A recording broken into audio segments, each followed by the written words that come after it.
যুদ্ধবিরতি কার্যকর হওয়ার পর ফিলিস্তিনের গাজা উপত্যকা থেকে সেনা প্রত্যাহার শুরু করেছে ইসরায়েল। ইতোমধ্যে কয়েকটি এলাকা থেকে সেনা প্রত্যাহার করে নেওয়া হয়েছে। তুর্কি বার্তা সংস্থা আনাদোলুর এক প্রতিবেদনে বলা হয়েছে, শুক্রবার থেকে ইসরায়েল গাজা সীমান্তের ইয়েলো লাইন ক্রসিং দিয়ে সেনাদের ফিরিয়ে আনা শুরু করেছে।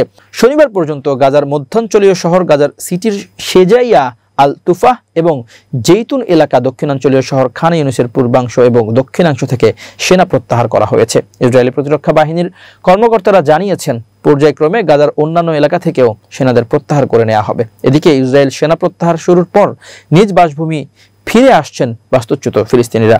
শুক্রবার থেকে শনিবার পর্যন্ত প্রায় 5 লাখ ফিলিস্তিনি গাজা সিটিতে ফিরে এসেছেন বলে জানিয়েছে উপত্যকাটির সিভিল ডিফেন্স সংস্থা।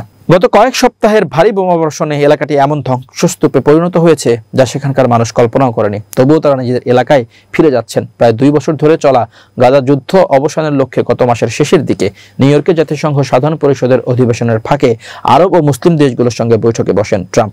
এর সপ্তাহখানেক পর গত 29 সেপ্টেম্বর হোয়াইট হাউসে ইসরায়েলি প্রধানমন্ত্রী বেনিয়ামিন নেতানিয়াহুর সঙ্গে দ্বিপাক্ষিক বৈঠকের পর 20 দফা শান্তি পরিকল্পনা প্রকাশ করেন তিনি। ট্রাম্পের ওই 20 দফা প্রস্তাব নিয়ে গত সোমবার মিশরের পর্যটন শহর শারম আল শেখে যুক্তরাষ্ট্র, কাতার ও মিশরের মধ্যস্থতায় হামাস ও ইসরায়েলের প্রতিনিধিদের পরোক্ষ আলোচনা শুরু হয়। টানা 3 দিনের মাথায় বুধবার দিবাগত রাতে যুক্তরাষ্ট্রের দেয়া প্রস্তাবের প্রথম ধাপ মানতে সম্মত হয় দুই পক্ষ।